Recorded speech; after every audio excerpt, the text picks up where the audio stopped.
জুলাই 24-এর এই গণতান্ত্রিক সংগ্রাম, এই বিপ্লব একদিনে হয়নি। আপনাদের সকলের রক্ত, সকলের শ্রাম, সকলের শ্রম মিশে আছে এই রক্তাক্ত বিপ্লবে। এই রক্তাক্ত বিপ্লবে তাজুল ইসলামের রক্ত লেগে আছে, আমাদের সিপিআইএমের রক্ত লেগে আছে, আমাদের লেবারের রক্ত লেগে আছে, আমাদের আবুল হোসেনের সরকারের রক্ত লেগে আছে।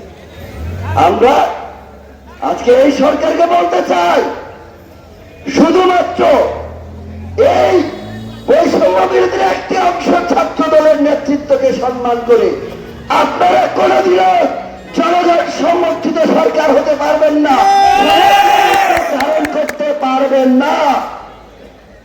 আমরা আজকের এই সমাবেশ থেকে ডাক্তারিংভাবে বলতে চাই, তাজুল ইসলাম রতনের পরিবারের কর্মসংস্থানের ব্যবস্থায় সরকারকে করতে হবে, স্মৃতিকে ধারণ করতে হবে, লিবারের স্মৃতিকে ধারণ করতে হবে, মহানগর ফারুকের রক্তকে ধারণ করতে হবে, আমাদের আত্মীয় রক্তকে ধারণ করতে হবে। যদি না পারে তাহলে আপনারা একটি কোটা সরকার হবে, সেই সরকারের বিরুদ্ধে এদেশের ছাত্র জনতা আবার একটি নির্বাচিত জনপ্রতিনিধিত্বের জন্য জনগণের ভোট আদায় করবে।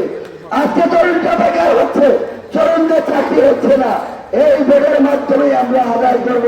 সবাইকে ধন্যবাদ। শেখ ফরিদ আহমেদ মালিকের নেতৃত্বে তারেক রহমানের নির্দেশে খালেদা জিয়ার আশীর্বাদে আরেকটি সংগ্রামের জন্য সবাইকে লাল সালাম করে বক্তব্য শেষ করছি।